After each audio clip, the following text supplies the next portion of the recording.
everybody didn't come on. If you got all your sequences.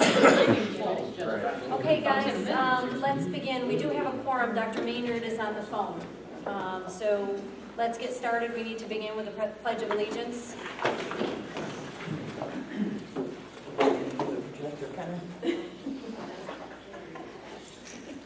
I pledge allegiance to the flag of the United States of America and to the republic for which it stands, one nation, under God, indivisible, with liberty and justice for all.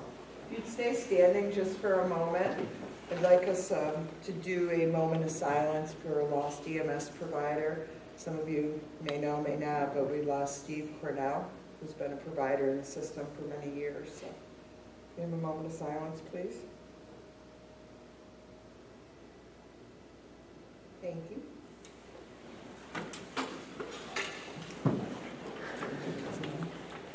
You should have received April 3rd minutes by email. Do we need any discussion, corrections? Motion to approve. Second. All in favor? Aye. Any opposed? We do not have any DOH enforcement list today, nor correspondence, so we'll move right on to old business. Jim, state EMS meetings? Okay, we had a state council meeting May 10th.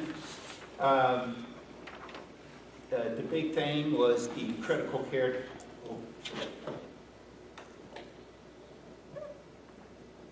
Is it on now? It should have been. Huh? It should have been.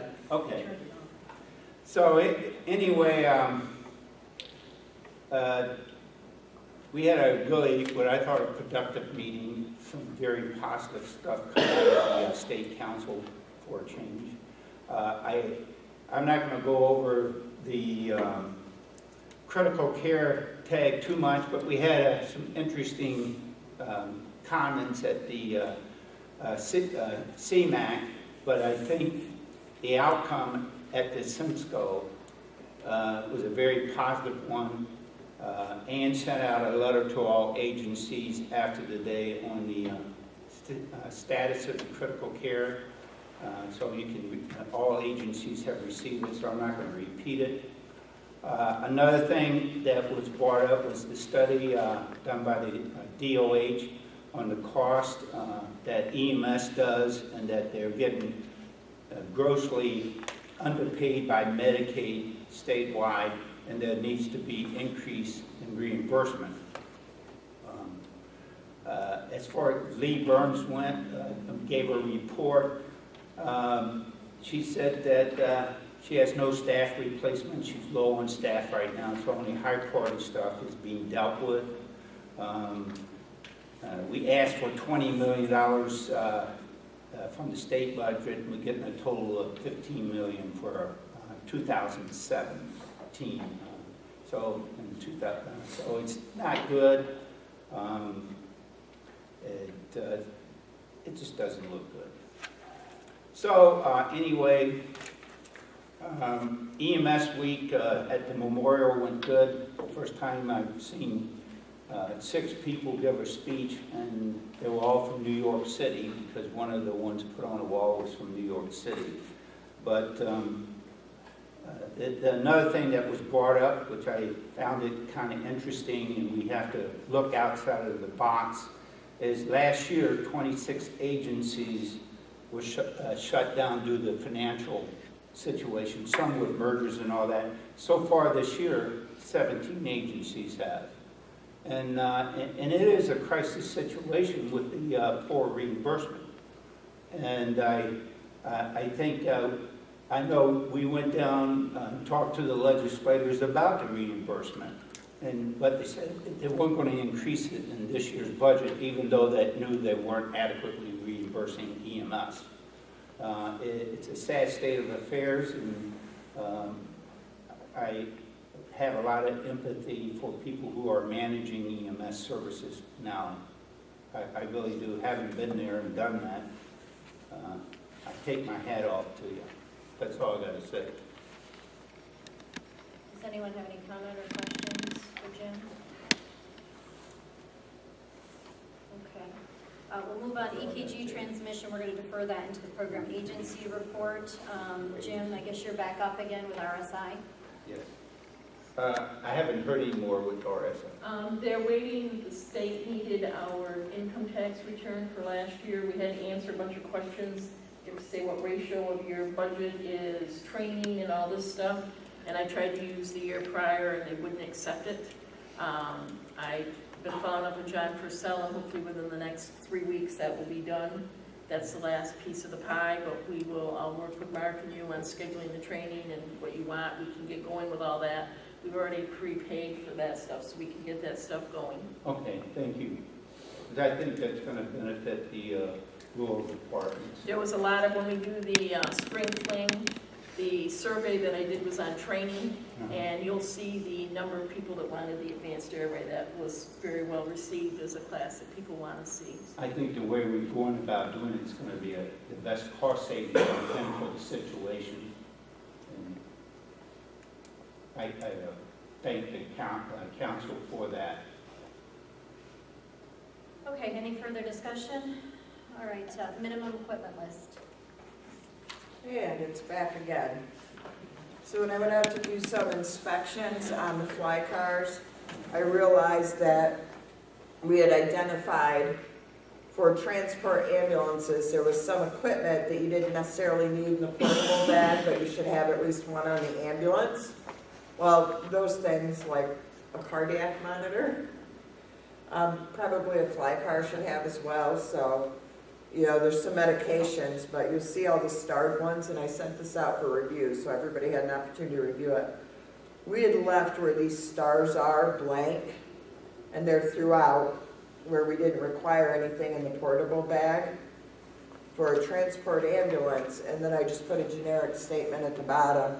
Items with a star, the ambulance amount must be carried on fly cars.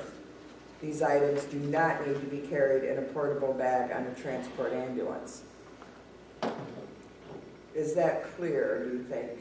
Will that work? Yes. My concern is that if they don't have them, that one column is for the portable ambulance bag and or fly cars. Most of our fly cars already have that stuff, but my concern is if they don't put those items in the fly cars and they do an ALS assist where they get on a BOS ambulance, then they may not have certain things that they may need during a long transport. So, will you clarify that? So, for the fly car for NOREPI, this asterisk means they now have it. They, in the fly car bag, they should have the one NOREPI that we required on the transport ambulance, yes. Okay. But the ambulance might not have it? No, the ambulance will, but Portable bag won't it have doesn't need to be in the ambulance's portable bag Gotcha. that Okay. they carry into the patient. It's clear now. Thank So, you. no, that's okay. That's why I said, because I put these out there and I know what it means, but then I get a lot of providers back with questions because they don't understand it, so I'm putting it to this group. If you guys understand it, then hopefully they will. Just a question, Ann. There's no issue like with the NOREPI at LSR. We put it in the portable bag because we do a lot of links with our ambulances. There's no issue with that as long as it's on there, right? Okay. No, it's just that you don't have to. Remember, this is a minimum equipment list. If you wanted to carry everything in a portable bag, you're welcome to do that. As long as you have the minimum in a portable bag. Okay, any further discussion or questions? That was just a clarification, right? You don't need a I need a motion You do to need a approve motion. because this will be the new minimum equipment list. So we need a motion. Second. All in favor? Aye. Any opposed? CME evaluators. So I'm going to ask this group, we tabled it at the last meeting. The initial thought was that we would re-credential evaluators because I don't have a current list. It's kind of it got out of hand. Nothing was tracked for the time that I was gone. And we were going to re-credential them all last semester. did not happen, got tabled because with the new protocols and spring fling, it just didn't happen. So I'm going to put out to this body what you would like to do in regards to CME evaluators. If you remember what the thought process was, we've had a lot of folks that we've heard rumor and we actually have identified that they're just signing people off. They're not actually making them do the skills with mannequins. So our thought was to re-credential them all, but excuse me, for our office to do that, we would need the assistance of members of the REMAC and our certified instructor coordinators in the tri-county area. Because we certainly can't do all of them. I think when we start looking at CQI issues with people, that we need to start pulling these and looking at that and seeing if there's a trend. Is there one or two people that are doing the CMEs when we have CQI issues with people? Or is it, so we know the pencil whipping's happening. So that maybe if people know that's being looked at, maybe people will do what they're supposed to do. I propose perhaps we write a CME evaluator agreement, contract, whatever you want to call it. You want to be a CME evaluator, these are your roles, these are your responsibilities. If you're found to be pencil whipping things, these are the penalties. And make it very clear that if they accept the responsibility and they do not treat it seriously, there'll be consequences. The problem is that it's only happenstance that we catch them. It's very difficult to enforce. Right, but sometimes the signing a contract that says there are penalties is enough teeth that, just a thought. Like an attestation. Yeah, an attestation, if you will, that I will comply with the policies, I will comply with the procedures. That way when you do catch them, There's me. you've got something to hold them to. Right now, if I was pencil whipping 25 people through and you caught me, I'd be like, Yeah, but what do you do? I can't prove that you're pencil whipping. That's the problem. But if you hold CME if you do this whole process, you're not going to be able to prove it either, right? So why go through using multiple resources?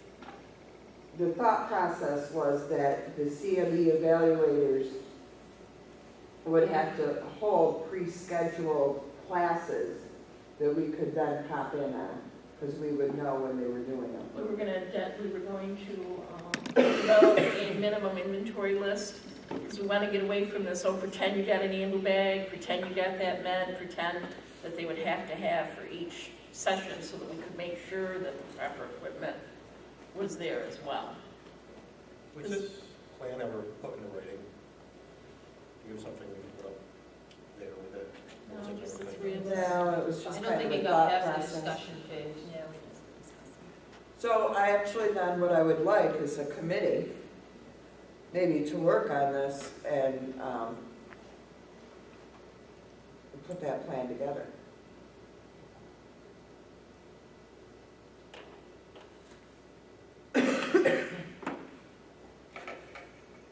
I mean, honestly, we could move forward with holding regional skill sessions done by CICs within the region if they're willing to pre-schedule.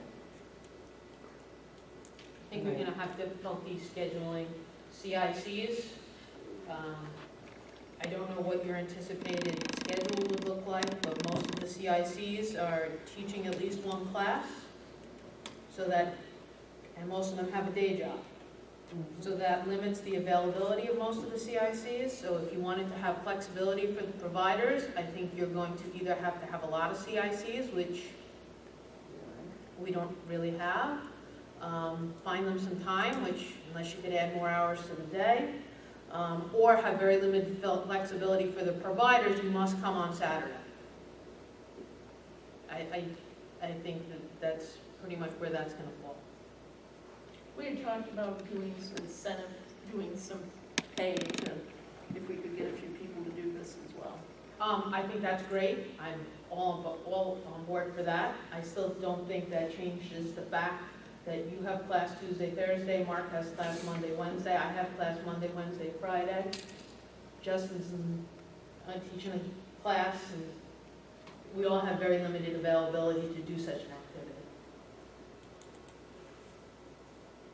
Well, after the initial sessions, we could actually have a few others approved by those CICs. So you'd actually say, you know, that somebody was going to come in and help you. So I went to help Robert Myers set up a CME class. I want to be credentialed as a CME provider, and I've put in an application to be, work in the agency, that he would oversee me doing those and then decide whether I could be one or not. For the folks who are not CICs. Seems like we'd have to keep very tight control of it, or we'd be back where we are now very quickly. Because I approved 3, and Justin approves 3 in Lewis County, and Mark approves 3 in St. Louis County, and St. Lawrence County, and before you know it, we're sort of back where we started. So. Absolutely. That's why I put this out. Debbie, you mentioned talking about equipment and pencil equipment. I mean, can we put the onus back on the agency? Like South Jeff has the equipment, we know they have the equipment, so they submit to be a CME agency, and then they in turn submit who they feel appropriate, and then we see, you know, I mean, because I think that's the big thing. I mean, we get CME sheets come in from people that work for us that run with other agencies, and we know damn well the person signing them doesn't have a mannequin at their house on a Thursday night when they get signed on Friday. So put the onus back on those agencies that have the equipment, have the staff to do it. I'm sure Justin has the staff and equipment, Guilfoyle does, JCC does. There's only a core of probably 8 places that you could get them done through, and then start with that and then build from there. I don't think every fire department needs 6 people. Something along that line, put the onus back on the agency to create it, make sure that the equipment's there, and then move forward with other people based on what the agency needs. And then if there's someone that concerns anybody, the agencies, like Deb's, something comes in pencil from Deb, it's back in. She could even have an agency signature to that. It does anyways. There's a signature there for the agency. So I mean, put some ownership back on that and say, if you're going to be the agency sending these in, you got to make sure they're legit and they're not just I don't think getting done at the fire station on Friday night. Yeah. Or no. And you can almost verify it when you do an ambulance inspection for that XYZ agency. You say, okay, you signed up to be a CME, facility, show me your stuff. And then you do the checklist right there, so you're physically there, you saw it, you know that it's there, and you know that the staff that's applying for it work for that agency. I see that as relatively easy. It's just another check sheet while you're already there anyway.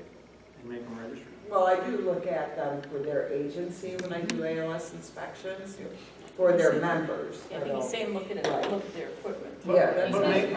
make them put them on a calendar. So if I want to do CMEs on Wednesday of this week, Jim's going to call you, you're going to put it on your website, any agency provider. Then if you pencil, if somebody walks in your door to get their CMEs done at 7:30 and there's nobody there, you're going to immediately know it was a BS session and it didn't really happen. So we all, I mean, I don't have a problem putting them on a calendar and letting whoever show up here and, make it more of a public. So if you can't make mine, you can make South Jeff's or make Lewis County's or make. You could almost assign agencies or have the agencies apply. Like LSR is the biggest agency in Lewis County. We have the most paramedics, so that would make sense. You got Guilfoyle, you got JCC, South Jeff, and Tiers in Jefferson County. You got Gouverneur, Ogdensburg, and St. Lawrence County. So if these bigger agencies that have that equipment said, "Hey, REMAC, we're willing to do this," and then it's a smaller list for Ann to track down. And make it transparent. So exactly. I turn in my schedule. Some people show up and there's nobody there because I decided to move to Coleman. I get caught easily. Yeah, I don't think it's fair to ask Lions Falls to buy an intubation head and an IO drill and training needles at $100 a piece and training bones and whatever else they would need to do the skills, an IV arm and. But when you have a center 20 minutes from them. Well, no, I don't disagree with that, and I think what we're trying to say is we have so many CME evaluators, we don't know where they're doing the CMEs. The majority of them are probably going to a larger agency that has the equipment, but again, you know, we'd even Well, I'm had just, some trouble, but if I like the idea of the agencies, and then the agencies give me a pre-schedule of what their CME nights are. Sorry. If, without getting into a lot of detail, with the CME sheet, when they're signing off the skills, with whoever the CME person who signed off those skills, add one line to it, agency code, where this occurred. And you put the agency, so you got 0484, that occurred at Seaway Valley Ambulance. And then you know where it was done. And if that name doesn't, why would this person be signing off at Seaway Valley Ambulance? Hey Dave, do you have this person with you? And it's, again, it's just a matter of, most of this is backtracking. Most of this is we found out after the fact, but as Janine said a few minutes ago, if we add a little bit of buy-in up ahead, you know, we had to do attestation check boxes under the new protocols, and we watched the videos. Well, we're counting on the people to be honest that they did it. Well, the same thing here. If you go this, instead of trying to reinvent the wheel, if we go out and the agencies, hey, I got the equipment, we're going to do it here, and you have that agency, you have an agency code already, so there you go. You know, when those people turn in their CME sheets, there's the signature who did it, there's the agency that it occurred at. It at least gives a little bit of ability to go back and verify. So I do my CMEs, and you're my CME manager, Okay. because I work for you. So I did my CMEs at Ogdensburg, so I give you Ogdensburg puts my sheet in, Okay? then you can see that. So you won't see that, I mean, I would have to go when I do the ALS inspections, because I don't collect the sheets anymore. They go back to those CME managers. I'm just telling you the process, so everybody's okay with that. Welcome, Dr. Coates. If Matt needs to go back to bed. All right. The initial plan was a financial incentive per a student, correct? There was some thought on that, yes. Because, you know, the whole purpose of this is to control the number of CME evaluators and minimizing that oversight over them. And it makes no sense for Lions Falls to go buy a whole bunch of stuff so that they can be a CME evaluator. But if we're doing financial incentives to the agency as opposed to the actual evaluator, it makes sense for Justin to send some people down to Lions Falls on a Tuesday night or a Thursday night or whatever to do their CMEs in that area of the county, or for, you know, the other agencies to move possibly to a fire station somewhere to help that specific agency or get closer access for that. I mean, you might be surprised, you know, some of the agencies that do have the CME evaluators in there. We use Lions Falls a few times. I am a CME evaluator, and I am with Lions Falls, and we actually do have all that stuff. So it's going to surprise a lot of people that maybe you do have strategically placed agencies throughout the county that have already got access to all this equipment. But that's why I brought up the inspection thing, you know, do the annual inspection, verify the equipment's there, because then maybe you do have a station A, a station B, a station C throughout your county, and you know, it's actually being done. And if you have it on Wednesday and people can't make it, but Justin's doing it the following Tuesday, then they can go there and vice versa. And if we have it on the calendar, then people could hit whatever worked for them. Is the buy-in looking to get a CIC president to you though? Because I heard people say CIC. Is that I think you mentioned a CIC, or someone mentioned a CIC. Does that need to happen? Because I don't think a CIC I don't think so. definitely would be there. Yeah, Right now, Doing it in a group, I think, is a good thing. right now, we have many CME evaluators who are not CICs. Right. The mention of the CIC was just, that was back from the original plan. That was one of the thought Try processes. to, just to begin with, to try to get it. To try and narrow it down, to start out.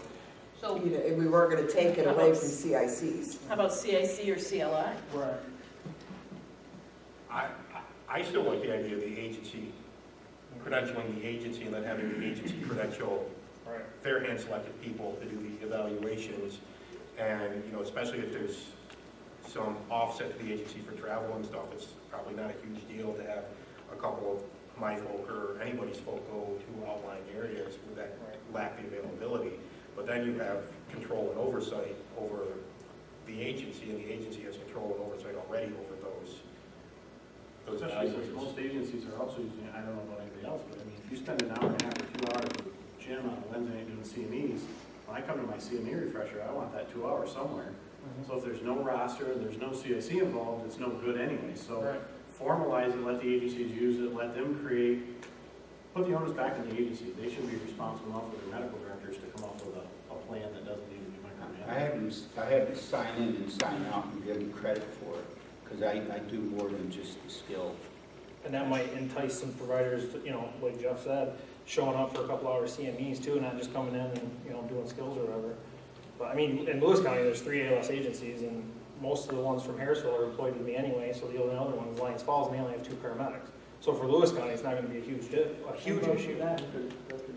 So, Another thing, Ian, now that I'm somewhat retired off the ambulance, I do work mainly strictly training at Guilford daytime. I can send you my schedule, the first 2 weeks of June, I'm basically doing CME skill outs for the Guilford employees. And I can send you that, and if somebody else needs it. Well, it won't count for this semester, but no, that's great. So let me just reiterate this back to make sure that I'm on the same page. So we'll make up an application for agencies that have the equipment and want to apply. We'll identify the equipment that you have to have. That will be included in that, so that they know what they have to have, or what they can get access to. They have to be able to. All right, they don't have to have, they can have it for that night, it's fine. Right. So then we'll approve the agencies. Add the agency code onto the CME sheet as to where the CMEs were done. An attestation form for the agencies that would kind of go with, if they're a chosen agency, so they would have to say that they're going to. Is there any penalty for agencies who are found non-compliant with ensuring that things move forward? I think the first thing is they're gonna lose their CME yeah, they can't get up. capability. And that they should be, ask them through the process to pre-schedule. And make sure that they're doing some type of sign-in, sign-out sheet, which I don't know if that's something you want to we should standardize. I think every agency has their own. Yeah. The agencies. Anybody who does CMEs has a sign-in, sign-out sheet. And that they have to, you know, and we could even say it has to be scheduled so many days in advance, because they can't call you today and say, we're gonna do it tomorrow, can you put it on the website? Because that's not gonna help people, it needs to be. Like 30 days in advance. Exactly. That's a lot of days. Exactly. And that way that it's there so people can look at it and see it. I'm sorry, there's. We do our training schedule a year out, I mean, so. Yeah. That's what we do, I have a guy that does training. Actual skill sheet instead of just the regional form with us. If you want to put this together. I'm just saying, there's no actual way to fail anybody off the CME evaluation. You have a checkbox that says, yes, you saw them do an IO or an IV or defibrillator or whatever, but there's nothing that says what's the process for doing it right. Again, I think you put that in the language, it's the responsibility of the agency to maintain some kind of checklist, whether it's national registry or state checklist. I mean, every agency uses a different format to do their credentialing and their, so as long as they can prove that they use something other than, hey, come in and drop a tube and it's put the onus back on the agency. All right, but I'll be honest to say, but I've done CMEs myself in the past where we run the scenario, but I don't necessarily use a skill sheet. So maybe it should be a statement in there that to use some type of skill sheet. I don't know that a skill sheet is necessary. I don't always use a skill sheet. Sometimes I see a problem and the scenario changes. They leave the syringe hanging, I say, oh, you're getting a lot of error. Or, you know, I make corrective action, or I change the scenario based on their actions or inactions. And I think a skill sheet makes it threatening for a lot of folks, intimidating. And I think that, for me, I feel this process is a professional development activity, and it shouldn't have a punitive feel to it. Oh, you're gonna pass or you're gonna fail. I don't know that it should have that flavor to it. Well, the idea of the CME was that you've got somebody evaluating you doing the skill, and then making corrective action should there be an issue with what you're doing, so that when you walk out of there, you've got the right way to do it. If we go to a checklist, I'm afraid it's gonna go back to the practical skills, pass or fail. You failed, see you next week, do it again. That's not the idea. The idea is, it's a walkthrough, so when you walk out, even if you didn't have it down when you walked in, you got it down now. That's the idea behind it. And if you don't go with that, Or I've had folks that have demonstrated that they can't quite get the skill, and a conversation with the medical director for remediation was necessary. But I think that should be through the agency rather than through the program, or I think a skill sheet might be a step back, but that's only my opinion. and that's why the buy-in by the agency is the way to go. The onus on the agency. The agency does it the same for everybody. And then if there's pencil whipping and the agency loses that CME evaluation tool, that's a real hardship for that agency. So now they're going to put a little more oomph into making sure that's not. And actually, I just pulled up my folder from eons ago, and most of the items that are in there are scenario-based to start with. Right. And that was one of the recommendations, confidential, and it was all scenario-based.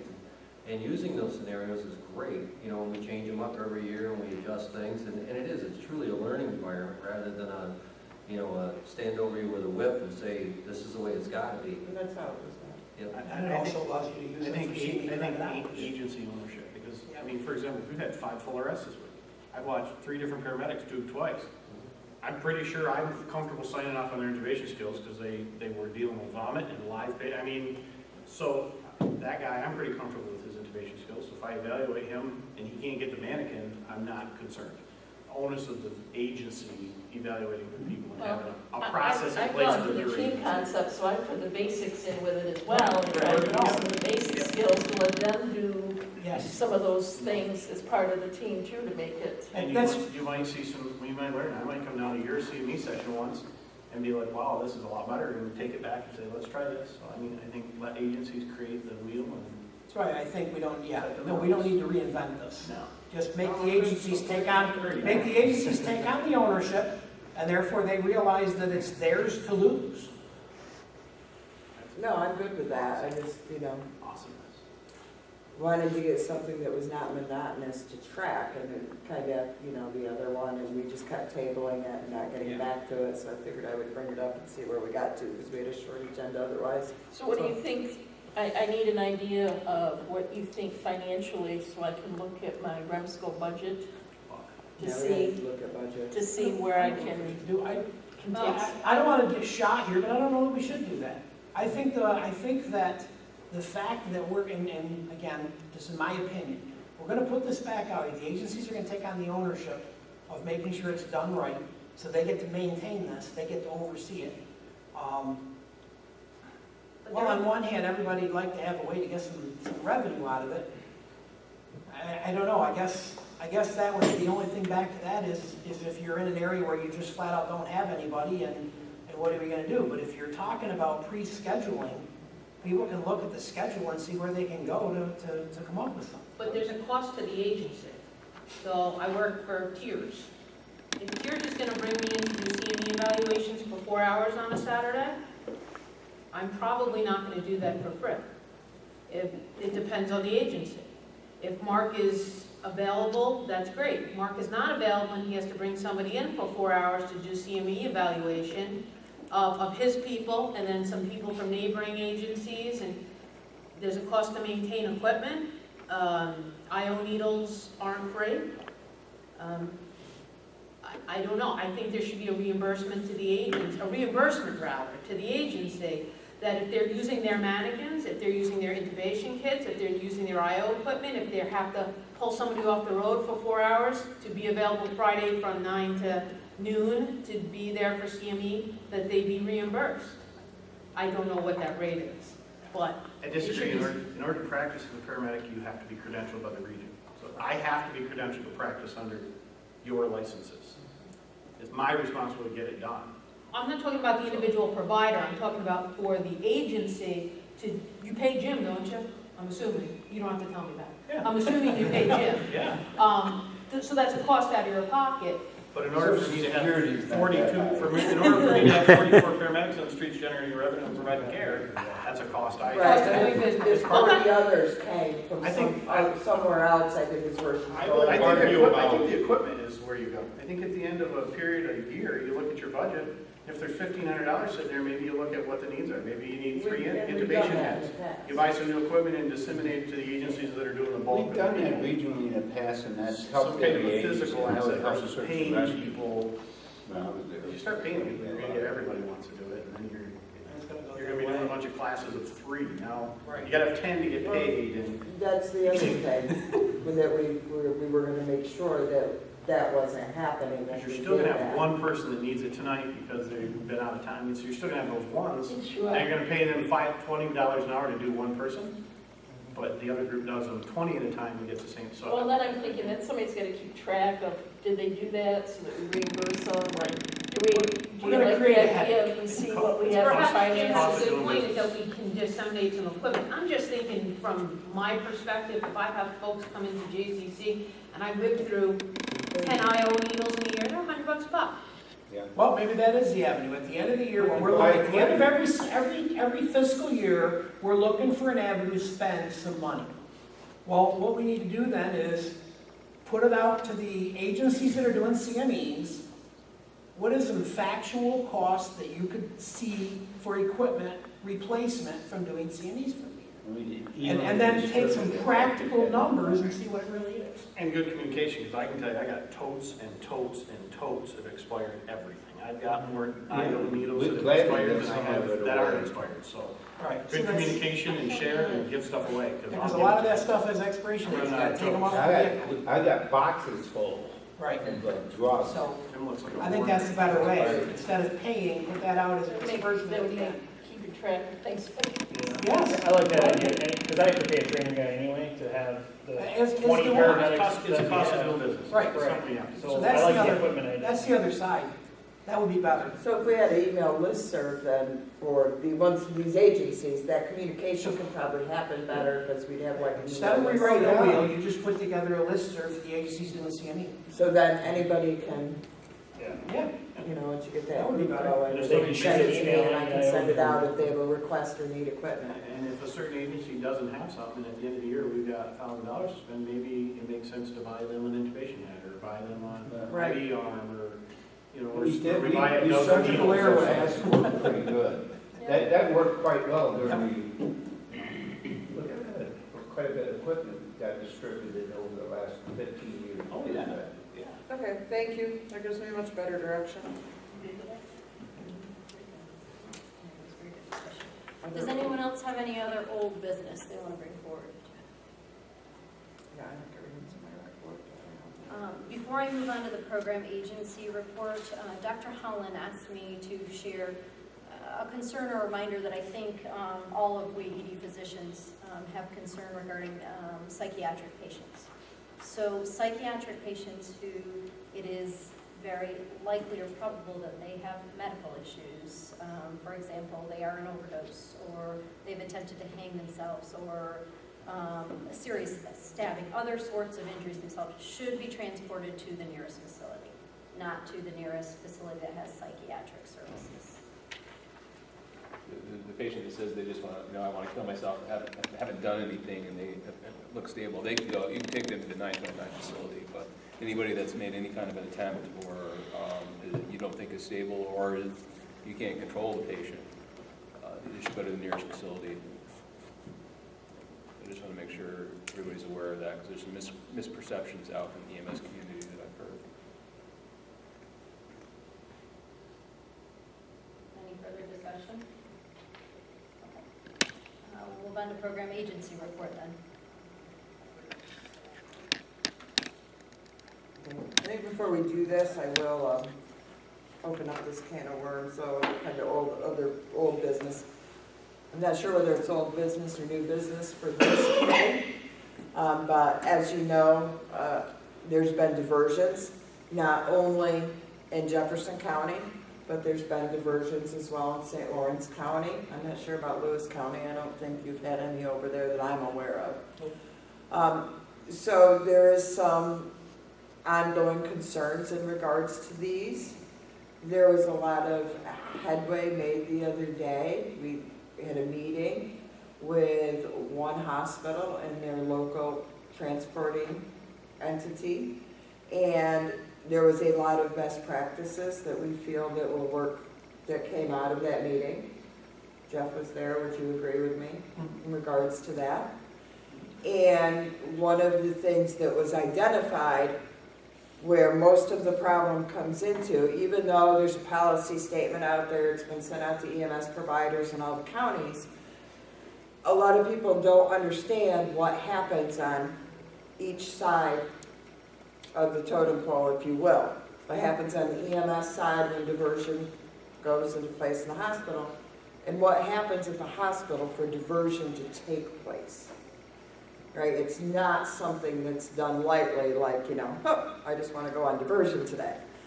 Okay? There's a lot of stuff that goes on the hospital side.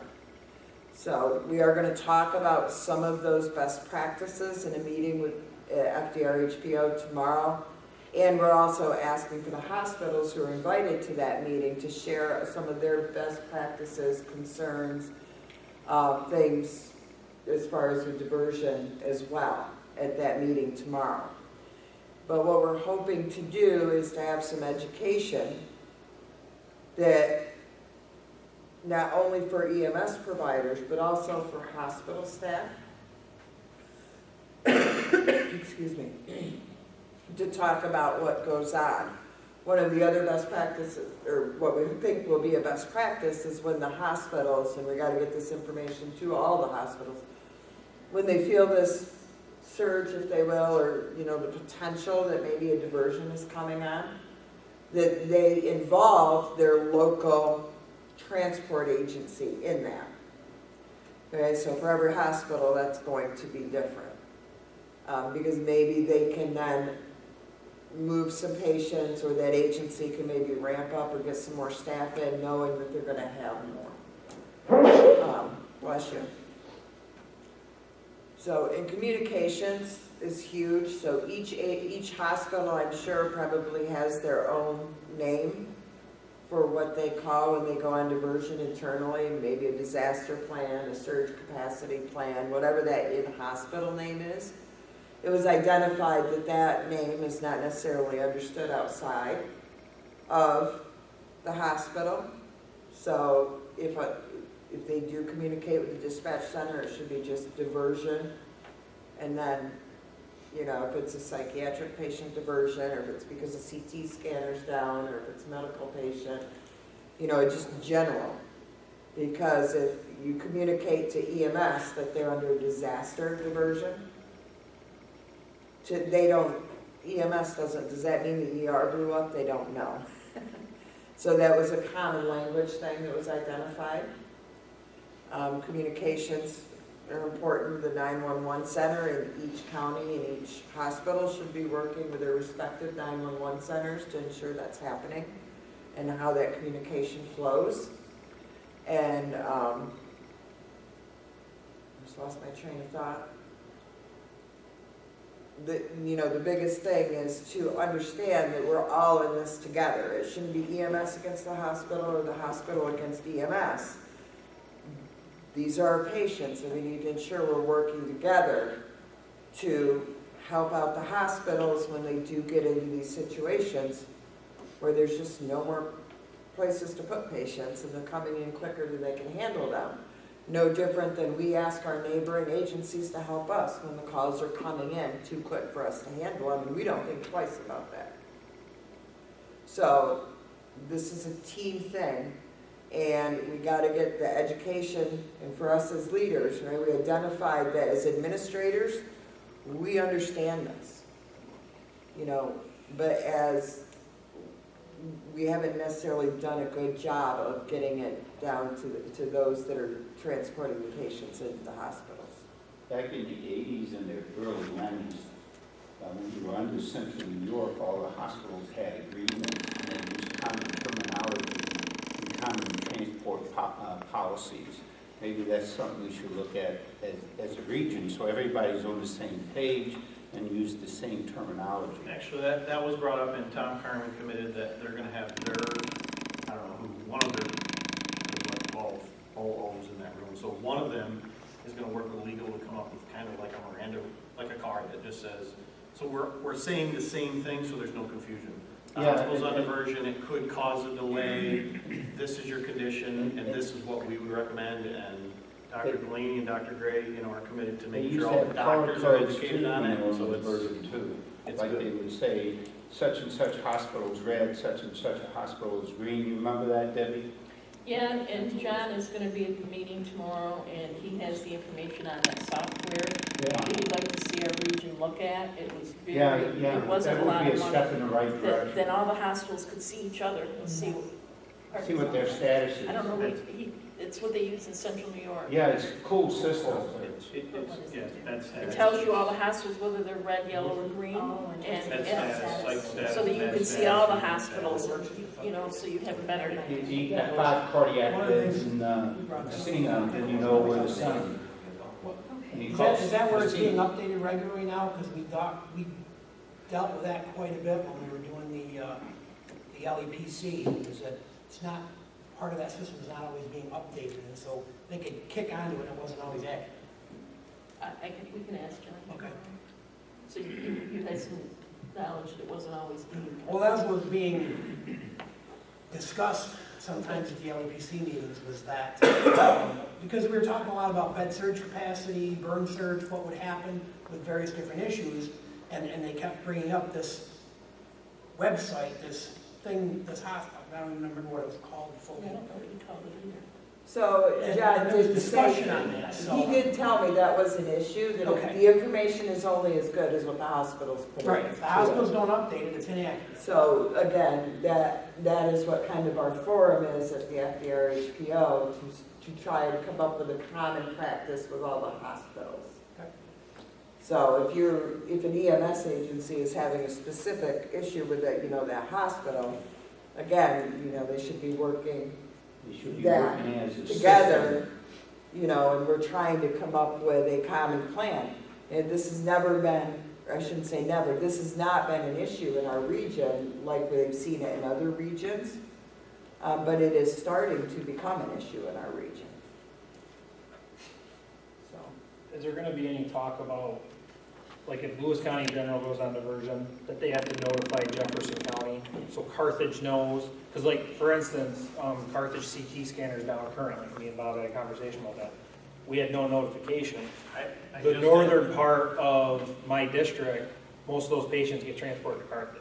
That will be part of the discussion, is ensuring folks are notified. Okay. Again, that has to come down at the hospital level as well, but we're hoping that the folks are there.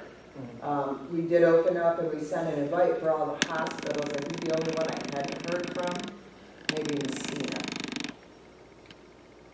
So if anybody, And Justin, we talked about that with Jefferson I County, and came up invited with a way to Tammy. fix it in Jefferson County, and I just, when she was talking, realized that Tomorrow we need there's a to, meeting. Joey needs to share that with St. Lawrence, It needs to go to all three so they're counties. getting the same information. Right.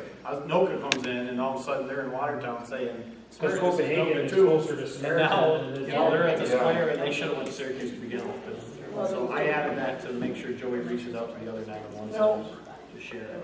So I know that like Samaritan, the nursing supervisor, is supposed to identify, or to call Lewis, Northern Oswego, Jefferson. So, but that's something that we will talk about and try to work on getting these plans That's the only better. reason I knew about Carthage's CT scanners. We did an intercept with one of their ambulances that the patient went downhill on the way to Lewis County. They're like, yeah, we've been doing this all day, they shuffle back and forth for CT scans to Lowville and back to Carthage. So we didn't know until we ended up doing a hookup with Carthage. So it'd just be nice, sometimes I think Lewis County gets left out a little bit. This kind of, I'm sorry to say this, so this is really an old can of worms, but this really piggybacks back on the thing we started working on over a year ago with what capabilities are available at open hospitals. We've been batting this around for years, and with the diversion issue, there's a reason they're diverting. You know, this comes back to me still with what's available at the hospital we want to go to. They're diverting, they've got a main reason, so they're diverting, but at the same time, you're picking up, you know, Mrs. Jones with a fractured femur. What hospital can actually handle Mrs. Jones so we don't take her to one ER and put her into another ambulance to move her to another ER? And those capabilities change routinely, and that's always been. But again, this should be something that if we're putting this together, I'm sorry, but this is the time frame. If we're getting all the powers to be from multiple hospitals to handle a diversion issue, this should be on the table at that time. This is why it's important that everybody knows. Because we can all talk about the beans, because we all got to count the beans, because everybody's got to get paid. But at the same time, this falls in there as well, because that does purely affect EMS. If you've got an agency that's transporting somebody somewhere, and they go 10 minutes farther to get them where they need to be, that's what should be happening. And that should be part of this discussion. It will be, because I don't know everybody that's at the table. Someone down there, one of the ladies down there brought up the fact that we need to create a community plan when Samaritan goes on diversion. That would be just as effective when Carthage goes on diversion. So it involves what can happen wholeheartedly, not just with that. What happens if they have to close the ER because of a active shooter? So that discussion was brought up, and how it would affect, and it's not going to be done in a day or a week. No. But the nurse manager and the new safety, she had like 8 titles, safety, QI, CQI. That lady, she's amazing. She's got a lot of great ideas of how to get everybody to the table involved, educate EMS, bring it all together. And I think the impression I got out of the meeting, which was a very good meeting, is that I think the CEO of the hospital, Mr. Carmen, was there, and I think he's on board to have his nursing staff and CNO, COO really put some effort into coming up with a plan of how we stay ahead of it, so that it's old hat to us. We know how to do it when it happens, and we just got to look at a different page, not just, well, this is different. And that was one of the things that Dr. Delaney and Dr. A both brought up, is there's sometimes they'll know what the status is of other places, but there's sometimes they don't. And if they're full, they're busy. They don't have time to call. So we got to have a plan for that, and I think it's something we can create. That's why I brought it up, because obviously everything has to start somewhere, we got to deal with this issue first. But if we put that on, you know, if there can be that list of things, that, okay, maybe that's number 10 down the road of this, but if that's a process that can be going through, and if we're developing an ability to have active status of local hospitals, let's put that something in that list of active status. So that's the only reason I brought that up. In the interim, is there a way that other regions faxes send to the hospital or something? Get in line. Because of working. So one of the other solutions was that once the 911 centers, well, specifically Jefferson County, is notified that their dispatchers were going to start telling folks when the ambulances call en route or get sent to a call as well. We'll have to discuss that with St. Lawrence County. Because, It'd be nice to know if Dr. they're Delaney looking calls at at 3 o'clock in the morning, and they put in an Samaritan's Red or Lava's Red for orthopedics, so we know where they're going. That's why, Jeff has made that comment, that depending on how their alarm things are set, you may not hear if that was, so that we do need to ensure that people are, and I think Joe is taking that. So that would be the 911 center, and Jeff, you can maybe elaborate. We talked about not being able to, you come in at 8 o'clock in the morning, you don't necessarily know if the diversion was called at 3 o'clock. Right, so that's why Joey committed, and what they're going to do at the 911 center in Jefferson County, and I'm going to reach out to Joey tomorrow and see if we can share this with the other counties for ideas, is that they're going to, it's going to basically fly. When an ambulance gets dispatched to a call in Jefferson County and Samaritan's on diversion, it's going to be said like 3 times. Town County ambulance, blah, blah, blah, blah, be advised Samaritan is on psychiatric diversion.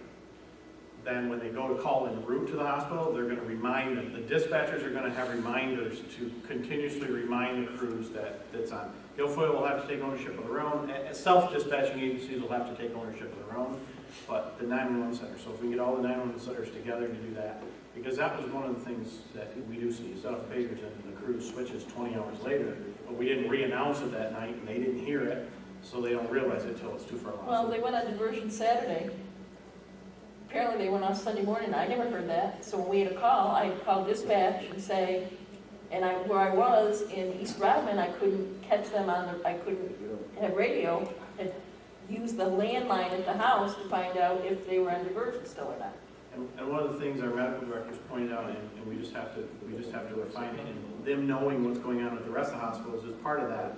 Is we're supposed to be when Samaritan's on diversion, we're still supposed to be reaching out to our medical control to say what do you want us to do, and at that point they would be able to give us the direction that we can bring the patient here. No, I think surgery is appropriate based on Lowville or whatever, and having a consistent, so we identified a lot of great stuff, and I think the nicest part about it was that we had people there from administration that saw that this problem is bigger than the ER docs, ER nurses, and paramedics.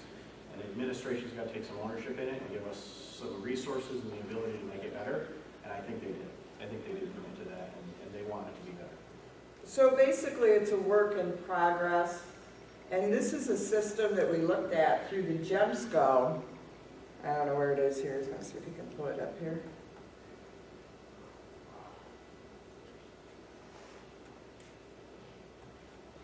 I didn't see it all in the text.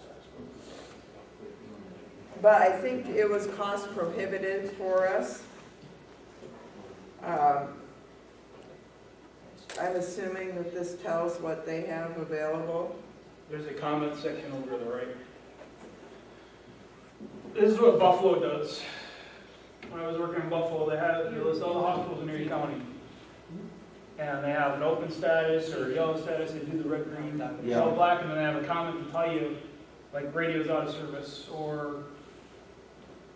Onondaga County does the same thing. Yeah. When I was working down there, That used to be a state. Coral system they call it all the time. I don't think.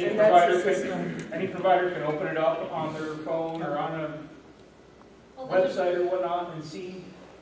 And what happens is the hospitals call the dispatch center, or your kind of dispatch center, on whatever basis that they need to, and update their status. And then in the bottom it tells you when it was last updated, or right there actually, it says last report.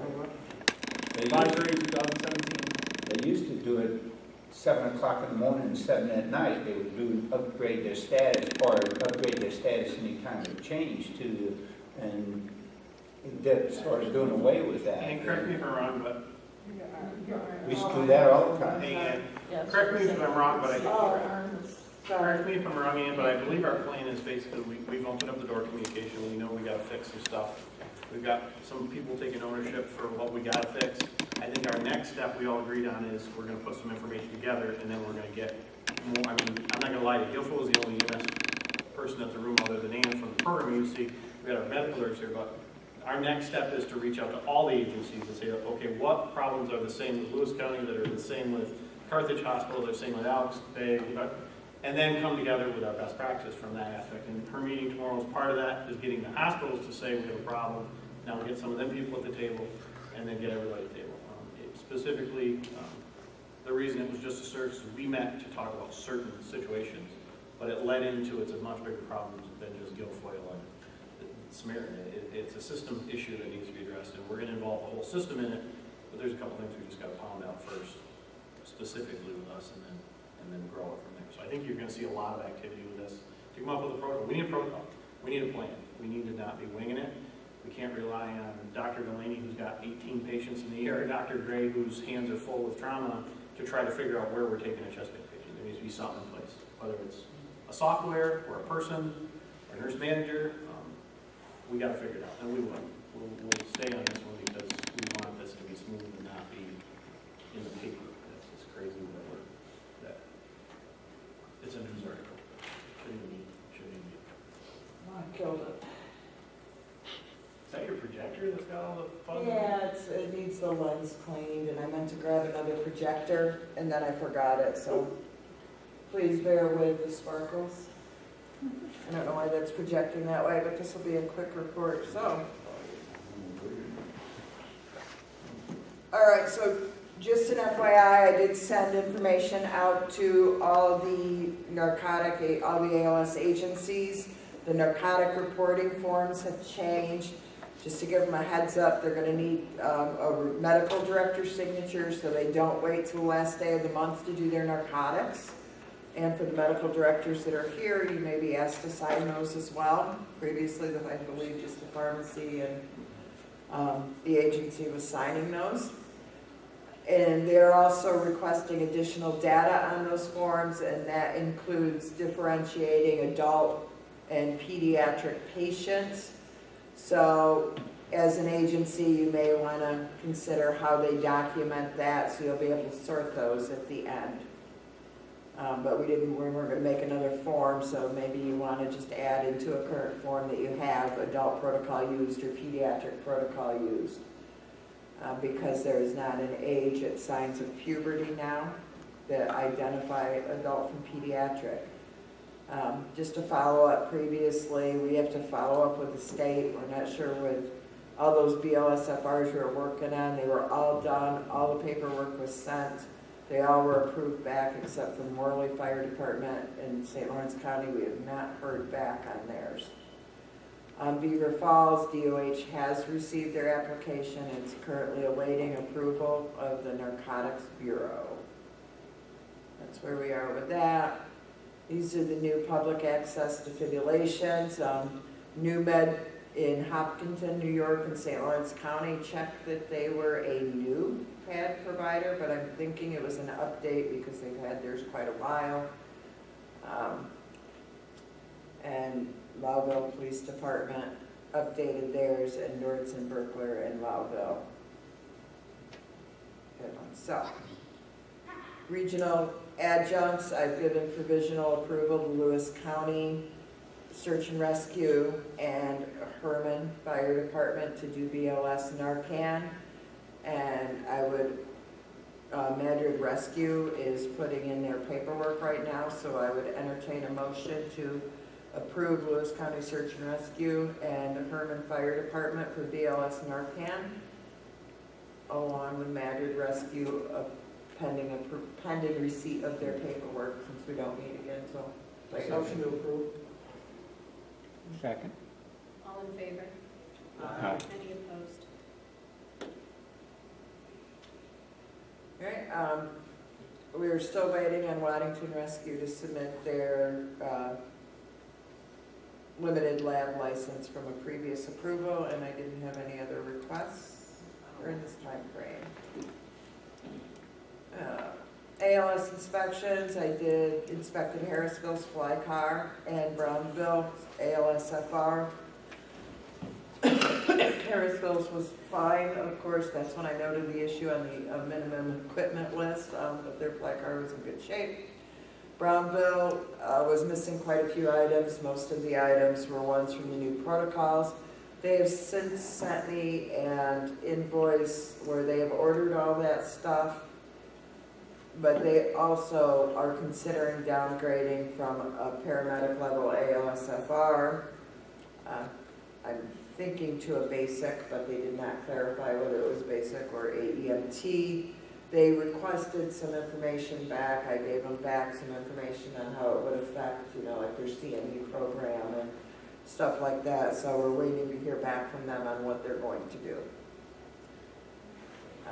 But they're probably going to require another re-inspection.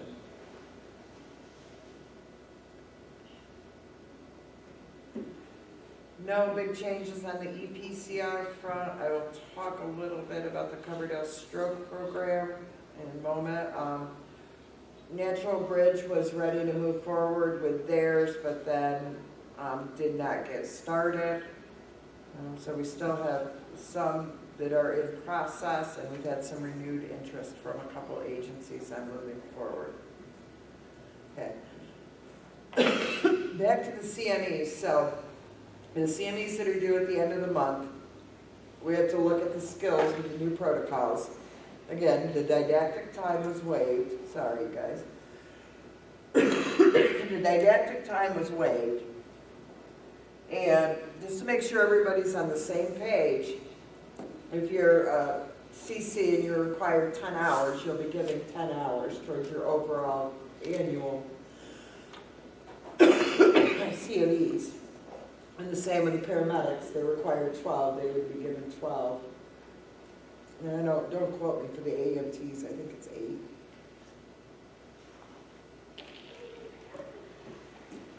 But we have to look at the specific skills.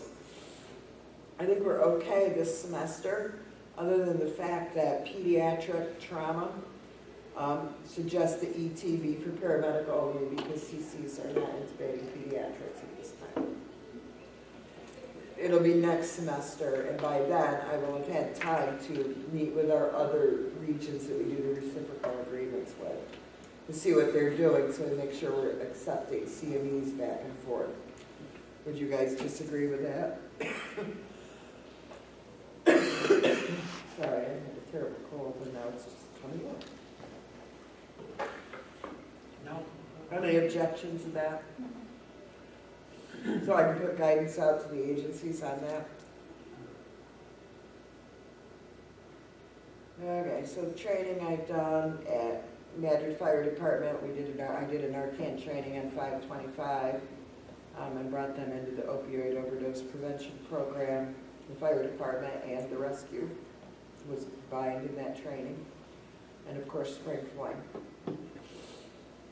So the Coverdale Stroke Program that I talked about last time, where agencies could get up to $3,000 to get hardware and or software costs paid for by the grant to get started. I put out notice to 23 agencies multiple times. I received 2 proposals, one from Waddington Rescue, one from West Potsdam ALSFR. I have a meeting next week in Rochester, which will be discussing the regional bridge as far as this goes with the other regions. So it is up to this program to approve whether they receive those funds or not, but those were the only 2 that submitted. So the check and inject program, I did send you out lots of information on that.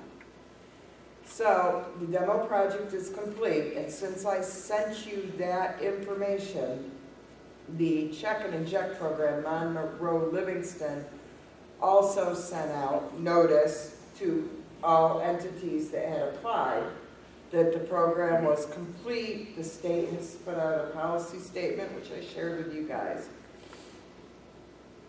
But here's the conundrum. So, the Department of Health put together, so they approved to expand the scope of practice of the BLS provider to be able to do ion injections for the administration of epinephrine in the setting of anaphylaxis. So, the instructor module that was put out for the instructors to take in order for them to be able to teach this, which is required to be taught in any classes starting after June this month, is directing all instructors to teach deltoid administration of this, and the check and inject program taught them to administer the IM in the thigh. Secondly, the program used special syringes marked A and P, so they didn't have to draw out of a standard 1cc syringe and understand how the lines are marked on it and ensure that they knew the dose, because although they did have a card that showed them. So my question is, site of, and they're going to refer it to the local REMAC, site of injection for BLS providers to give IM epinephrine and anaphylaxis. Can it be either, or do you want to say one or the other? Because we will have to put guidance out. I don't have the answers to give, so all up to you. The docs, the physicians that did the program felt that doing the IM injection with a 23 gauge needle in the, I have that on my desktop here somewhere, Upper outer thigh. in the upper outer thigh was superior to using the deltoid. But the state put out training to do it in the deltoid. Now, all the agencies that have these kits, if it opens, we have this instruction card in the kit. Why is it not changing?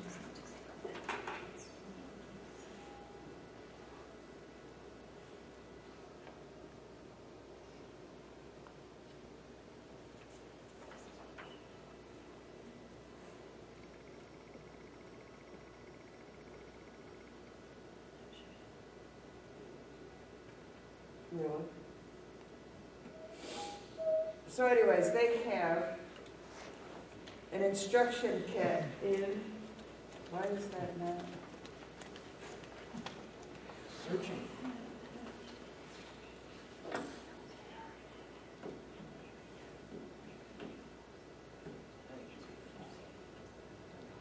There you go.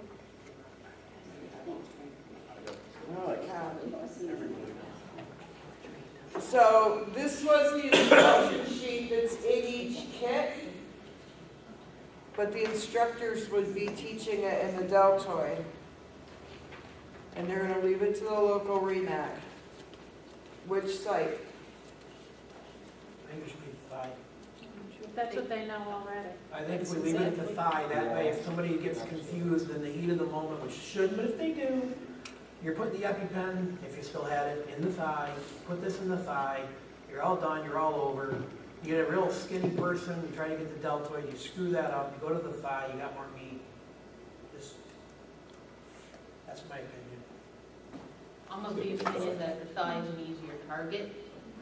Even with some of my advanced providers, they somehow miss the deltoid. So you need that motion? Your thoughts? Your thoughts? Thigh, big giant target, no blood vessels near it. Make a motion to inject in the thigh. Second. All in favor? Aye. Any opposed?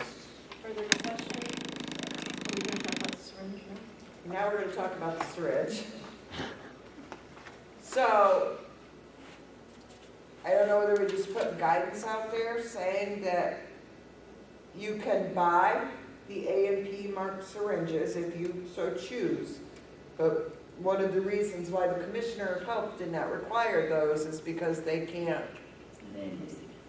recommend one thing from a manufacturer, nor can we.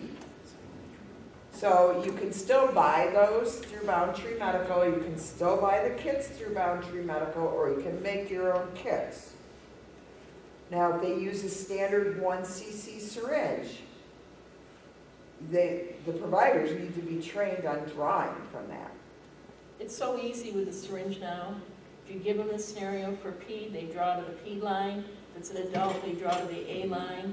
It was very, very easy teaching the basic people that. The syringes are available through Boundtree. They had to make like 10,000 of them or something. It really is very, very easy. And it's a lot cheaper, isn't it? Yeah. Well, to Those make the syringes kits. are pretty expensive. Those are expensive. I was gonna say the cost of that, because But we they're already still have. cheaper than EpiPens is what we're saying. Oh, I agree, yes. And how often are you gonna have to buy them?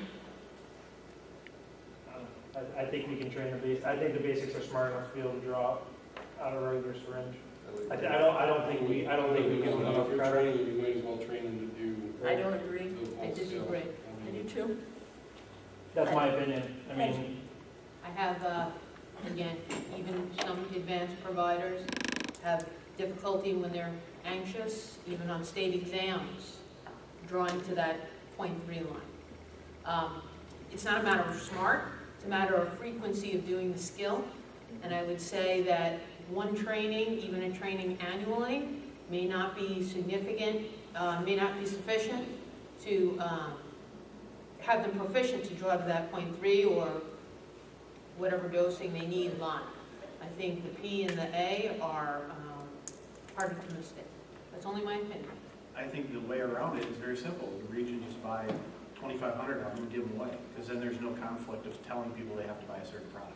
and I would If they're be that fine cheap, with that. buy a box of them and give them to the agencies. Yep.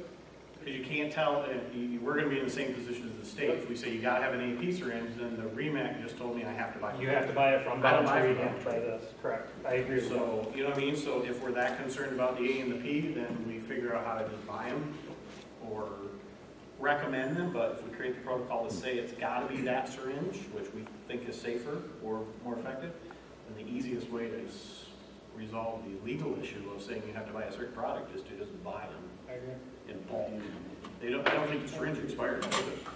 They usually have a sterility to But do they like those? Sterility is why they explode. I haven't looked at those, but most syringes. I agree with you, and I believe that we can facilitate that. I think I can, I will speak that in my budget. Otherwise, I'd strongly recommend you use this or create a We have the crazy surgeons training available thing, that yeah. are the A&P. So they'll have to, because, and then they'll have to purchase a 23-gauge needle, correct? They won't- unless they come with a new They're bid. not I think we already have No, it. the needles are Some separate. things we keep stock anyway. Yeah, I mean, it's not Most of something us you're stock, gonna be using most every day. ALS agencies stock those needles, so. Well, some of It's the gonna be better with ALS. Yeah. Only Okay. like 19 statewide in Yeah. 18 months.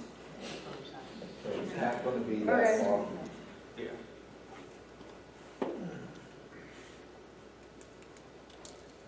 Okay, so that takes care of that. We'll just buy the A&P syringes and then, just so you're aware that the trainings have also been released because there's some agencies that were involved in this.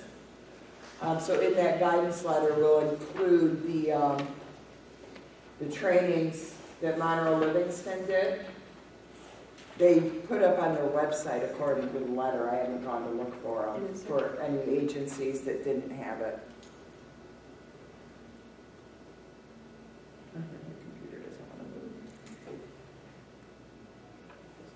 Put a new computer in your budget too. And a projector like that.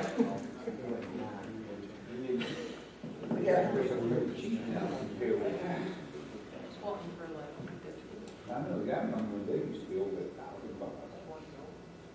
Gilbo should buy a big screen TV to put up there and just back into that.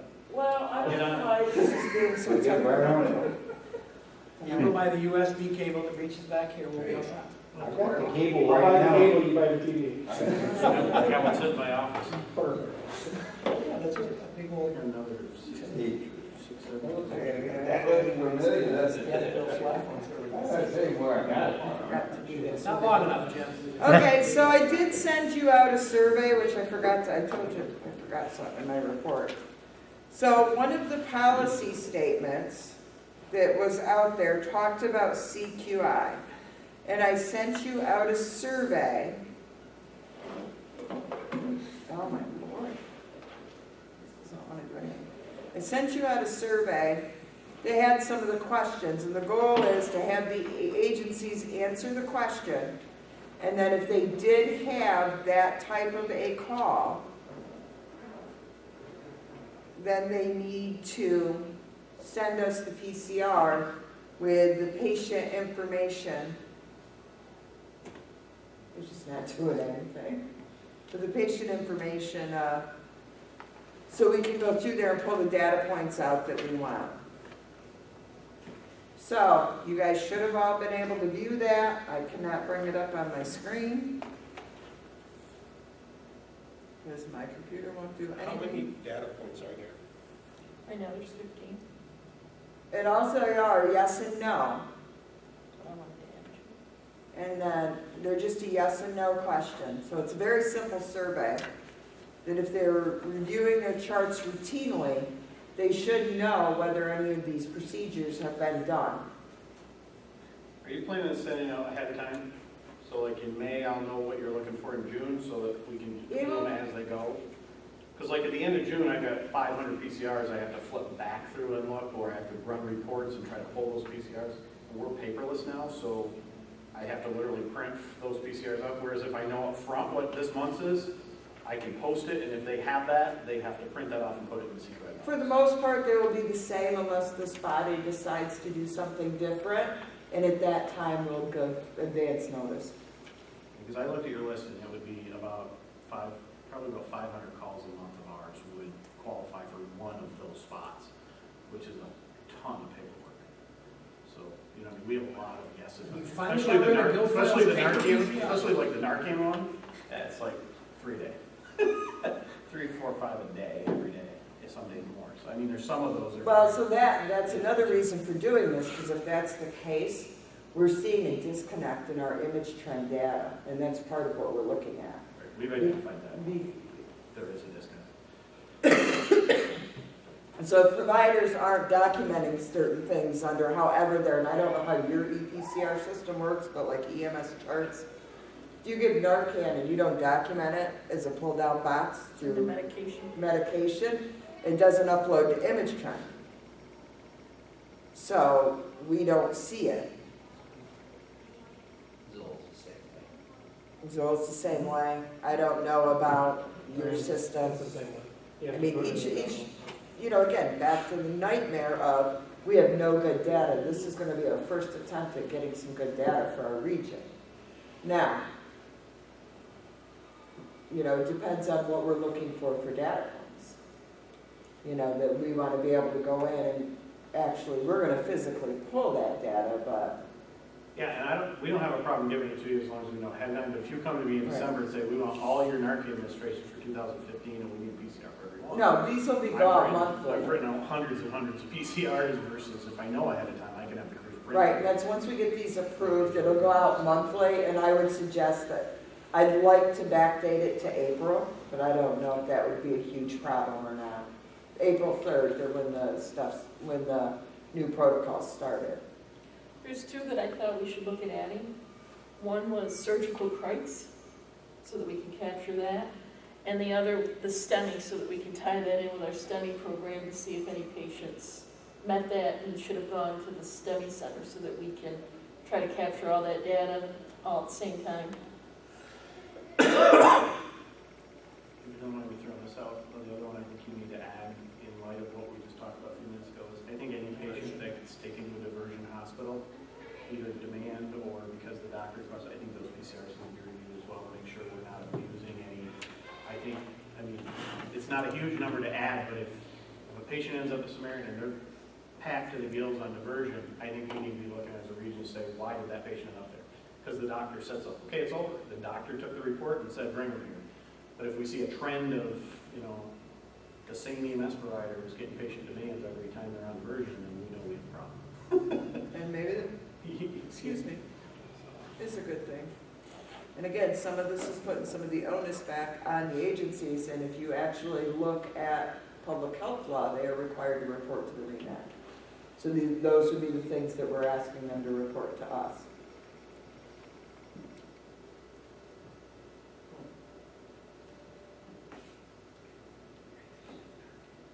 Do I need to bring that up now that I got my computer frozen? Are we good with that, or do we need a?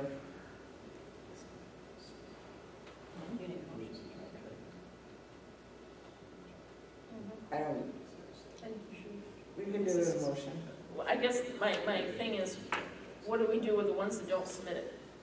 Well, the policy statement says that for the ALS agencies, they could lose their ALS Okay. credentialing. It does not state what would happen for BLS agencies, because some of that is BLS.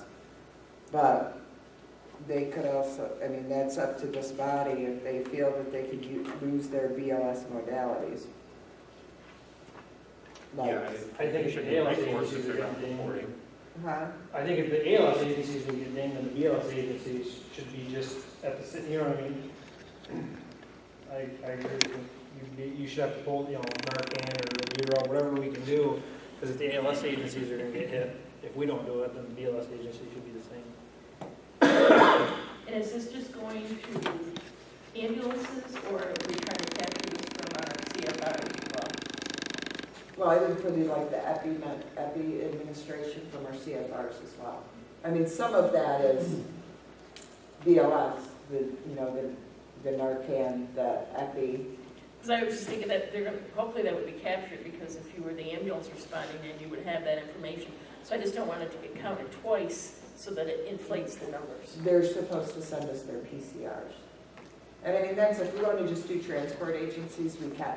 Why don't you just start with that and see? What's the intent of this? Is it just to collect the data, or are you actually CQIing all these PCRs? It's to collect data, and so we have an idea in the region, you know, like, are we actually using the two patella and ketamine? Those are data that is going as not a CQI, but just a regional data thing through Rochester. The other is to see, are we using this? Are we using it right? So it's a quality improvement. I mean, it's just a difference of sending you a report of how many times we've done it, and is it documented properly, and was it follow protocol versus sending the entire PCR for me. So I can send you a report with all the data points. The reason we're asking for the entire PCR is so as we determine data points we want to see, we have those. So can we send them to you electronically and you guys can print them as needed, or do I need to print all these? Yeah, if you can send them electronically, that's fine, so you don't have to print Well, we them. can create, the disconnect we had with you guys was they weren't, until we sign off as they're being completed in the CQI process, they're not forwarding them into the state and to you guys. That's where we found. That's how every agency is. Right, so that was where our You disconnect can't was. advance until So it's now done. now we can create our CQI points to say, well, all of these are gonna be earmarked, then you would have access to those and they're gonna be flagged, as opposed to us trying to print them and all that. I don't care It's how I easier. get them, as Yeah, long as they as long come as to it's our not- office, because the problem is, there's so many different type of ePCR vendors out there, plus we have paper PCRs coming in, and our data sucks. So Ann, this document, which you couldn't pick up, this is what you're talking about, all the Yes. questions? 'Cause like one of the questions is how often was a medical online doctor called? Yes. And there's a So you reason for want that to, one. what? That one, I just really want a number. So I'm wondering if there's certain one of these that you should,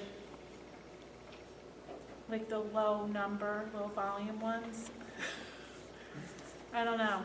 Because you want them to give you all those that med control was called in paper form? Well, or that one just- I may be able to put a number in there, but one of the reasons I'm looking, and unless hospitals can give me this data, is in the end here, I don't have the prices yet, but I was gonna talk to the group about a new, medical control, system potentially to look forward, to think about.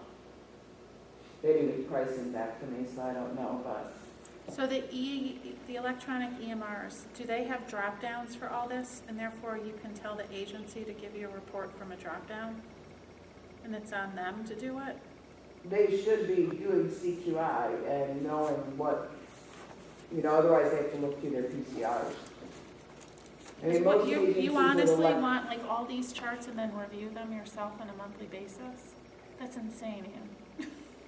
Right, but it narrows it down and gets us started in doing some data points. Because actually, I think some of them, Narcan's a high volume. Epinephrine's a very low volume. Intubation's higher, depending. Intubation's higher, but I think that's important. And again, we tried doing the screens and that didn't work because they weren't getting filled out. But I think that's always been a subject of controversy here.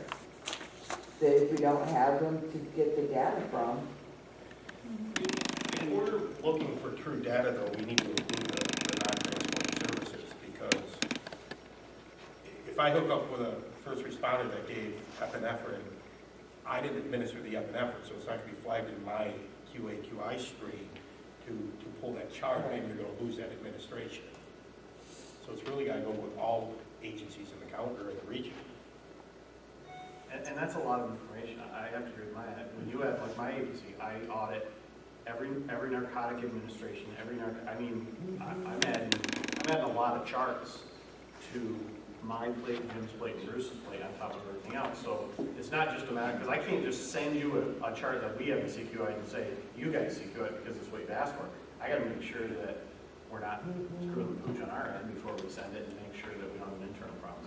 That's a lot of data, but a lot of them will never happen. Probably never put the toe back in, probably never put it through. There's a lot of them that are just not. Right, some of There'll them be a lot are of low builders. But you are going to have some higher volume, and I think we need to know that. I think that is what we need to know. Could we go with numbers with the higher volume stuff, like how many Narcan administrations did you have? Well, the problem is then somebody calls and says, okay, how many times are and this is one that we talked about, how many times are they refusing transport for Narcan patients? There's like the county drug task force that needs data to be able to figure out where they're gonna put their resources. And I'm sure each one of these has different indicator of why you're asking, right? Right, and I can eventually work on getting all the indicators, or the agency can be doing them, but at this point, we have nothing. This is a starting point, and maybe it won't work at all. But I think we need to see the numbers, because I'm going to see the numbers of how many times certain things are being administered. And maybe because GoFoil is such a large volume agency, you and I can work to make it so it's not. I would highly recommend that. I think you're going to find out what Mark said. You're going to get a ton of data, and none of it's going to get turned around because you're going to be overwhelmed. I think what you should do is start with the numbers, and then this committee decides which of those higher numbers need to be looked at more thoroughly. So if Narcan is a big number, then maybe Narcan needs to be more thoroughly looked at. Like if we send you every PCR that's a yes on there, we're right back where we were. We're printing off 90%, 50% of our PCRs and sending them to you every month, and they're going to be in boxes and boxes and boxes. And they're not. I'm just saying, you're going to be like, oh, crap, I got to go through that box. It's going to be like my box of insulin reports. I'm not that I need to go through, but The low frequency ones where you want to pull the data points off, probably there's a lot of useful data in the data points. But the high frequency ones, I mean, how many times is Narcan administered a month in this region? I'm going to guess a couple hundred times. So with Narcan, I need to identify to the state route of administration. And I mean, I've sent that survey out once before. Route of administration, and was it given by a BLS or an ALS provider? But that's how many of, how many administrations, how many were IM, how many were IV, how many were IM, how many were done by ALS, how many were done by BLS, and if it goes to the agency and they don't want to send it back, then they're going to lose the modality, or lose their ALS. that one I see as being very easy. You have a sheet that says it, because like if my crew goes back and City Fire gave Narcan today, my crew can put, was Narcan administered? Yes. By what route? IM. Or it would be intranasal. By who? Watertown Fire Department. I mean, that would be something easy to track, or even something we can pull out of the PCR. But there's not going to be a pull down for Narcan administered by City Fire on our PCR. It's just going to say that the patient got Narcan. And same with med control. And we're having everyone should say med control was contacted. I only wanted numbers for that one. Right. That one I really only want numbers, so I can put under that one, no need to send PCR. I think if you clarify which ones you want true PCRs on versus which ones you just want Because data. that one, I just want a number to see maybe if it's worth moving forward with this new system. 100 a day is roughly the number of PCRs that process between refusals and everything. So we got to go pull out which ones. And again, we're getting ready to go totally paperless and billing and everything. And the last thing I want to do is recreate cases of paper for something that isn't going to be effectively used. Good numbers, I think the first question has to be how many calls we do that month. I think you need that in order to put together good statistics. If you don't know the calls for each agency when you total it, it's going to skew your numbers. And I was only looking for just the number period, not a percentage out of the total number of calls. Okay. How many calls did you do that month? It should take about We have that data. seconds to figure that out. But we have that data. Right.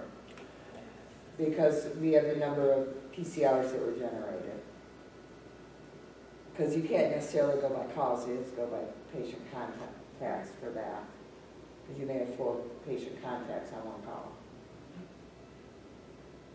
We have nothing for data now. Really, honestly. For years we've had nothing, and we need to start somewhere. I just think this takes us to the other extreme. Yeah, I agree. We're all looking out for you. We're not trying to, I don't think anybody here is trying to be difficult.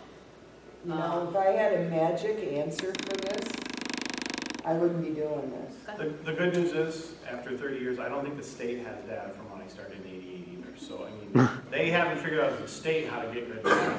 So I don't think we're going to figure it out. I think if you focus on the certain things you do, like the Narcan one, I can see the, because we try to provide that. The importance of the importance of protocols that maybe are just not worth even having. I mean, you spend $1,000 on a piece of equipment, but we find out after 2 years nobody's ever done it, maybe it's not a protocol we need.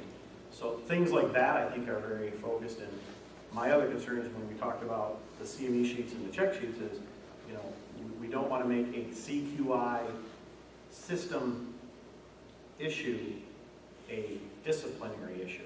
And this is And that's for what I just heard. Well, if you don't submit this data, you're going to lose your ALS status. Well, you're putting a big financial strain on commercials and to create all this data and all this paperwork. As long as it's going to produce information back, that's great. But on the other extreme, we have agencies that are not doing anything that you need to do something as well. So you have both extremes that you have to look at. So. And they have medical directors who should be identifying that and saying, you're on my license, step up to the plate.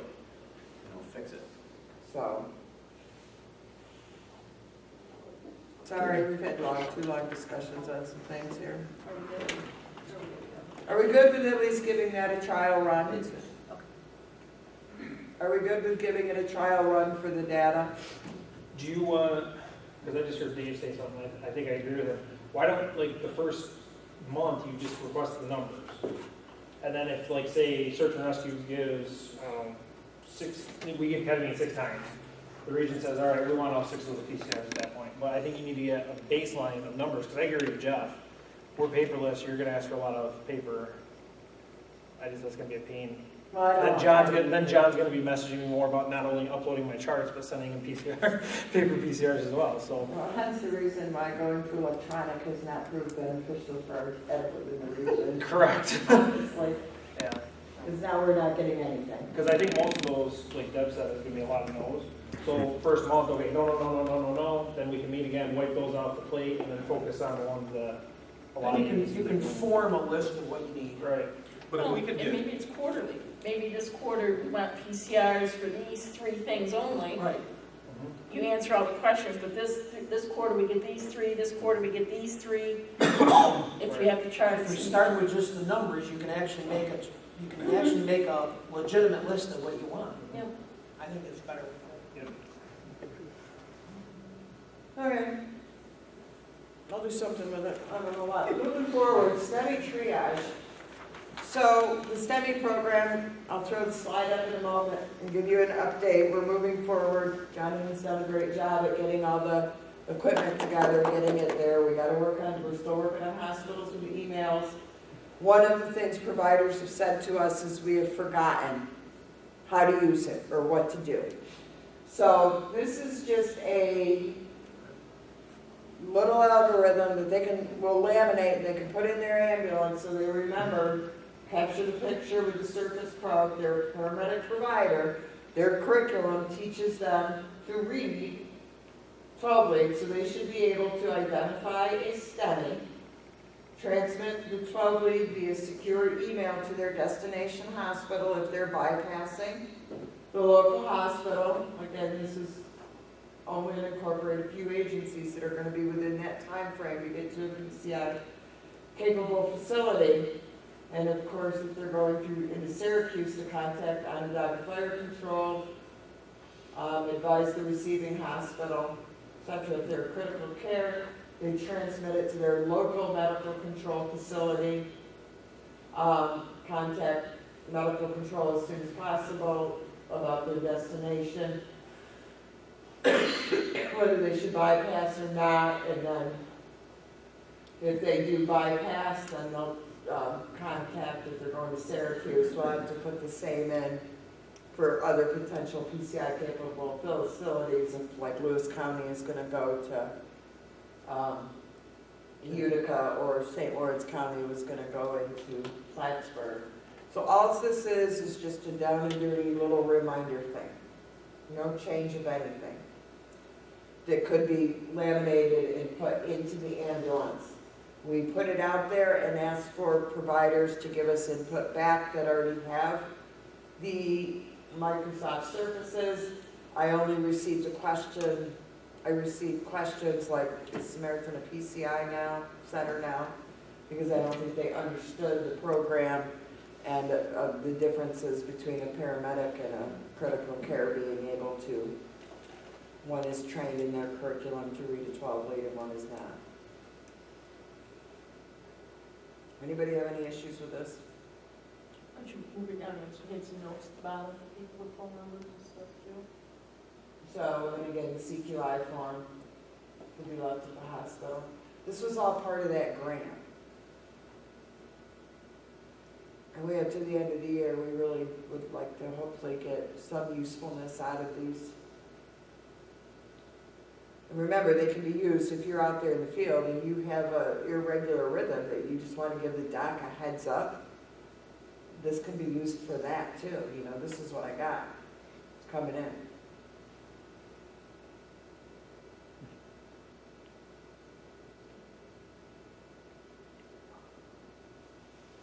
Thoughts, comments, questions?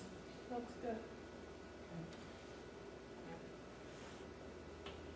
And I know that wasn't sent out ahead of time. Well, yeah, it was sent out to anybody who had that.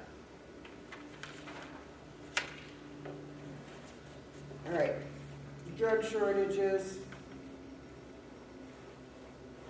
They are, I had an agency bring it to my attention, we're starting to see shortages on epinephrine, 1 in 10,000.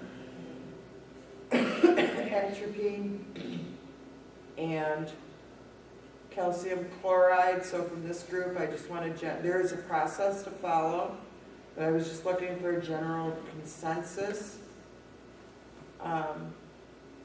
from this group to direct agencies, since we don't meet until October.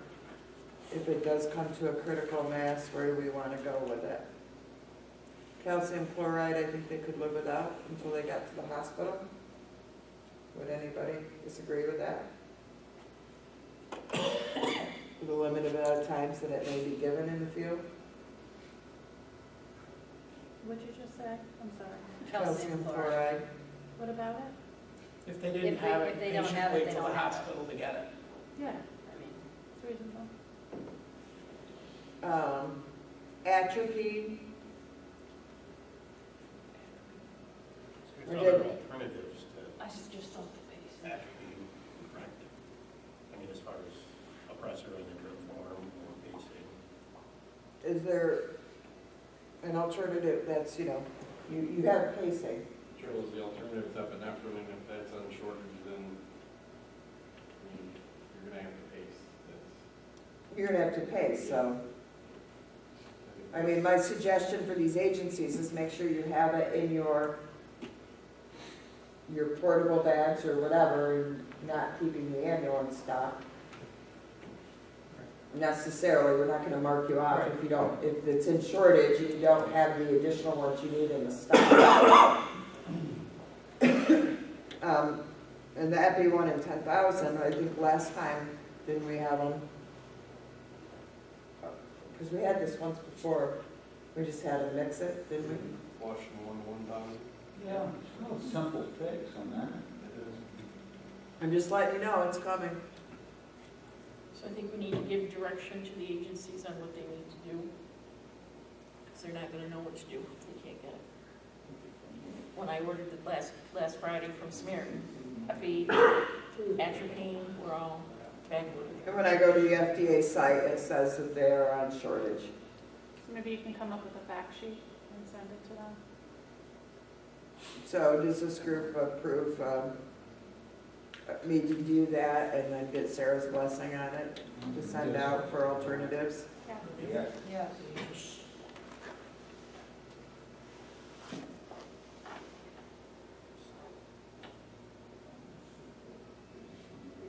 All right, so, It's got a formulary anyway for alternatives. yeah, there are some, As isn't long there? as we use that and have, Prices approval, increases. we're all set.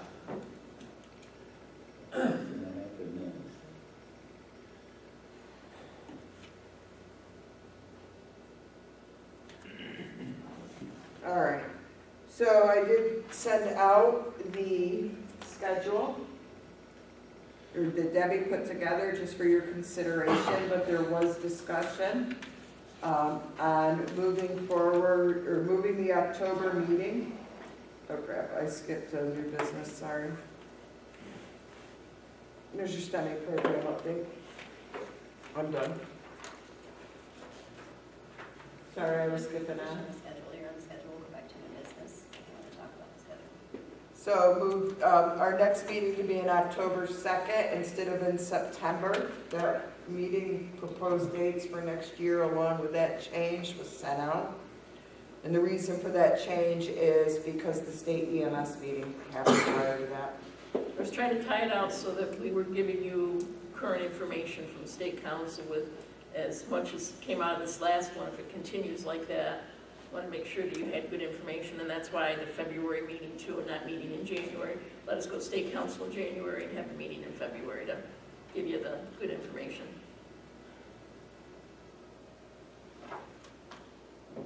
Does anyone have any problems with that?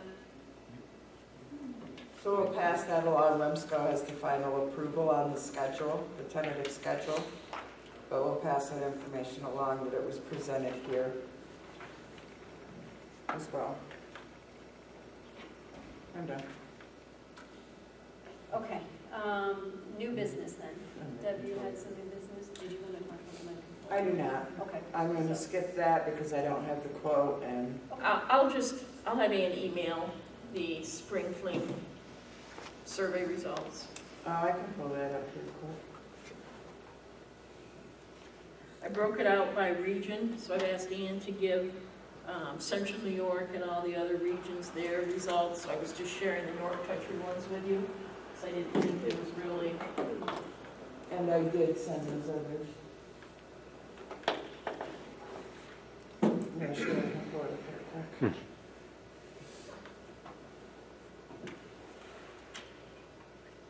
Do you have a lot of stuff open or something? Yeah, I just went through and shut them all down. I don't know why this is so slow.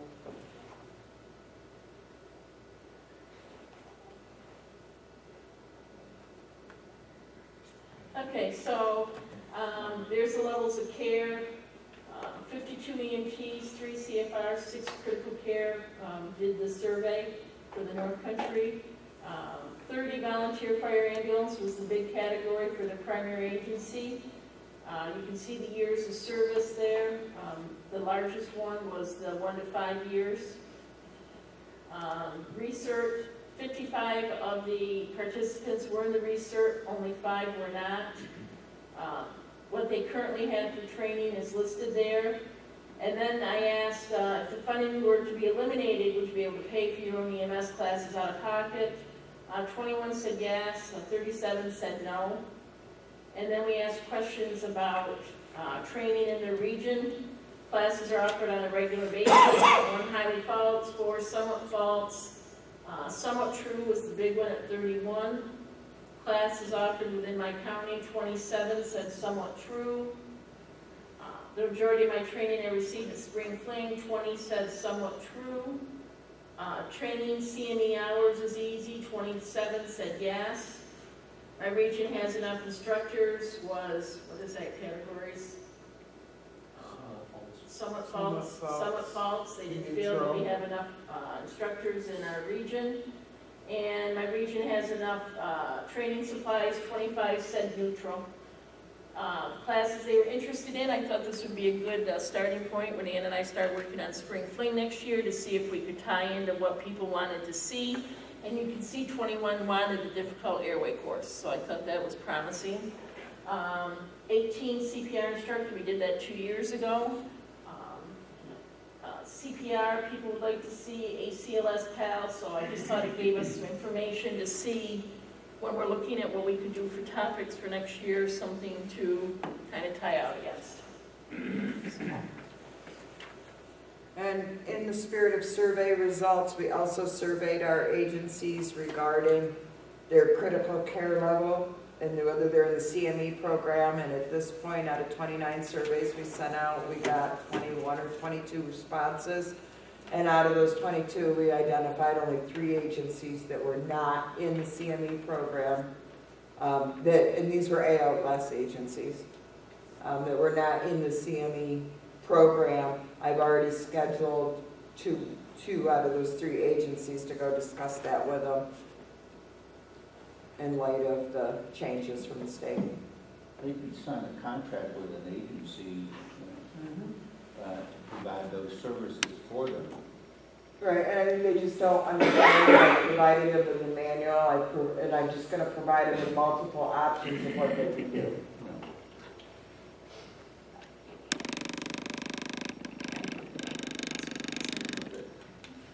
Does anyone else have any new business they want to bring forward before we adjourn? Okay. With that, I need a motion then.